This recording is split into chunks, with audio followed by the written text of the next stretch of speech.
Hey, what's up guys, your boy Daniel Lara, and welcome back to another video. So I think that it's high time that I dropped a video on my editing process. I post a lot of work on my Instagram, and most of the questions I get from you guys are: how did I edit this picture? Did I use Lightroom? Did I use Photoshop? Did I use Fujicam or Snapseed? Or do I use all of them together? So I decided to drop today's video to show you how I edit my pictures. So this is something that I've already posted. I actually made this edit with my computer, but you can also make this edit with Lightroom Mobile on your phone. Now, by the way, if you want to learn more about photography, videography, graphic designing and editing, then welcome. That is exactly what I talk about on this channel. I drop videos every Friday and I would love to see you guys here more often, so hit that subscribe button. Now, without further ado, let's hop into today's video.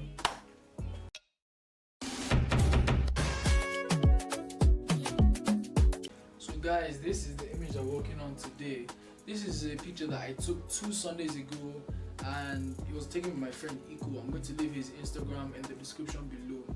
This was me just trying to take my happy Sunday post, and I think it came out well. So you can also check for the final image on my Instagram. I'll leave the link down below. So without further ado, let's hop into this edit. So first we're going to head into the basic panel, and we're just going to move and play around with some of the effects. I don't really stick to anything. I just move the panels around, the sliders I mean. Just move the sliders around and see what looks good, see what does it. I don't really want a bright image, so I think this is fine. Now my contrast, so it's too much.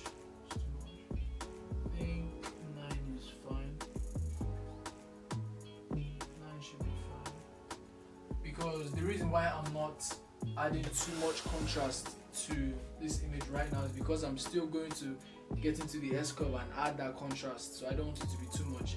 If I add, or if I create the S-curve and the contrast isn't what I need or what I like, I'm going to still come back to the contrast slide and add more. So let's continue.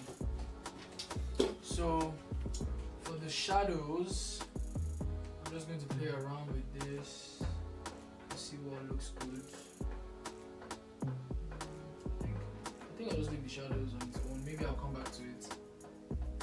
I'm going to move on to the whites.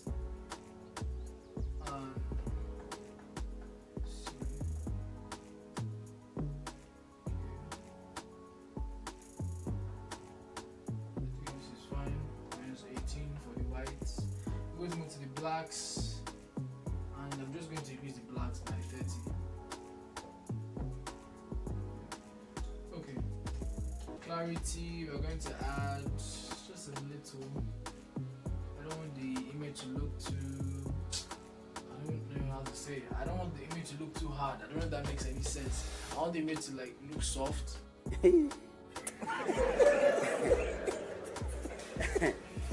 Aha. If I'm making any sense, let me know. So I'm just going to add a clarity of 4. Okay, I'm going to add vibrance. I'm just going to add a little vibrance because I don't want the image to be too colorful.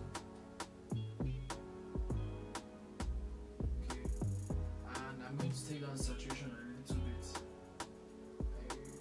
4 minus 4 is fine. Okay, so we're done with the basics panel. In case I need to make more adjustments, I'm going to come back to it, but for now let's close it and head into the tone curve panel. So here we're just going to make our basic S curve. So I'm going to make 3 dots on the line, and we're going to drag our shadows up a little. Not that way. Just here is fine.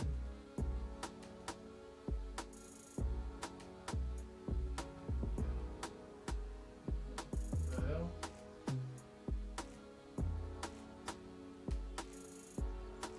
I think here is fine. I'm going to drag this down a little. I'm going to take my highlights up a little bit. Drag it down also to make it soft so that the whites won't be too harsh. Okay, I'm happy with that. Let's turn off the tone curve to see the difference. see that we added more contrast and the image looks much better now. So let's close the tone curve and head into the color panel. So for reds, we're just going to increase the hue by 23.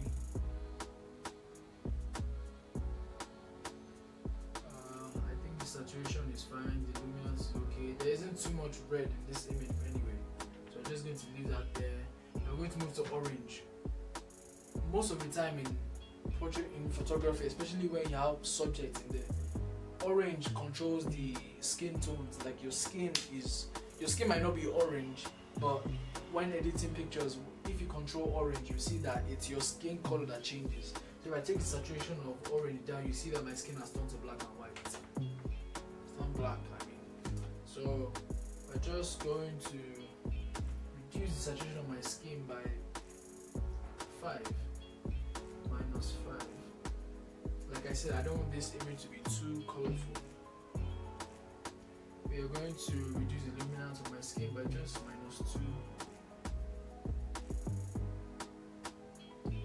Okay. Now we're going to head into yellow. So we're going to reduce the saturation of yellow to -17.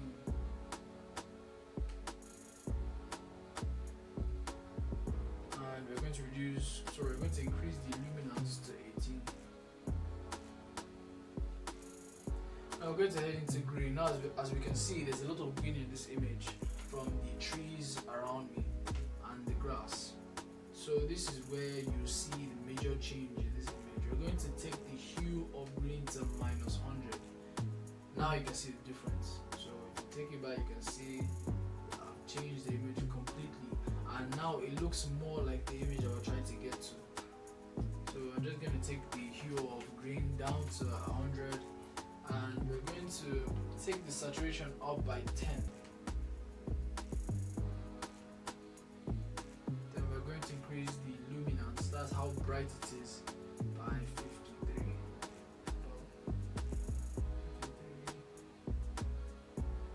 Yeah, that's fine. Okay. Then for aqua, blue, purple and magenta, there isn't really any blue in this image.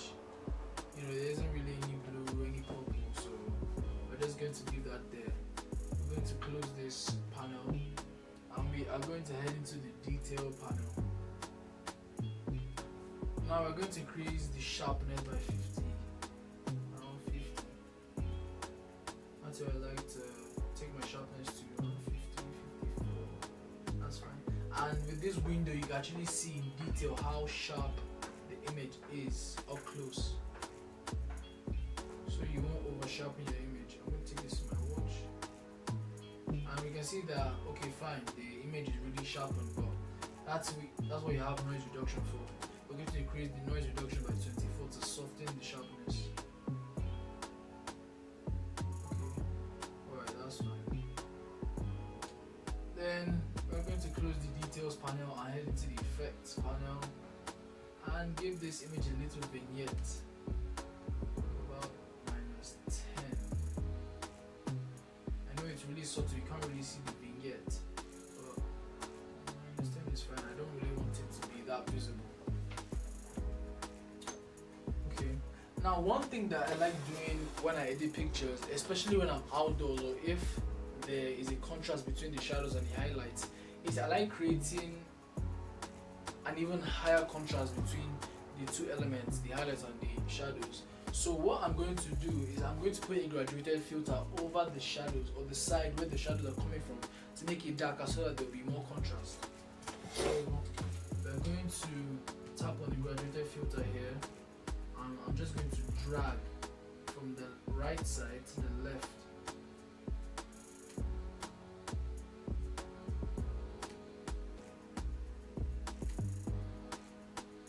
And you won't see anything now, but when I reduce the exposure, you start to see the difference.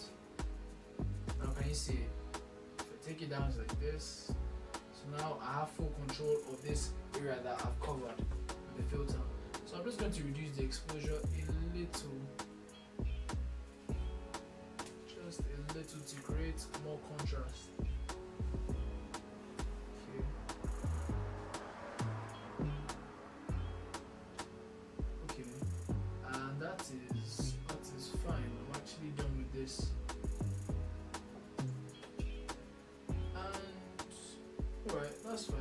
So we've come to the end of today's edit, and let's look at the before and after. You can see that we've come a long way. The image looks way different.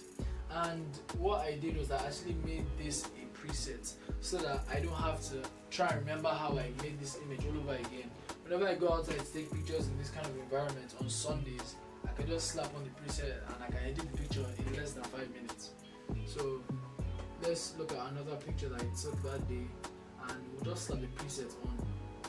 I named the preset Sunday 2, and when you slap the preset on, this is what happens. You can see, wow, the image already looks identical to this, without any stress, without any time wasted. So that is just the beauty of presets. You don't have to always stress yourself to go through the edits all over again, Sometimes it takes a lot of time. Just create a preset and you'll be fine. So you've come to the end of today's video, guys. If you found this video informative, please don't forget to leave a like, don't forget to comment, don't forget to subscribe, don't forget to follow me on Instagram at Daniel_Ared. Link is in the description below, and I'll see you guys next week. Peace.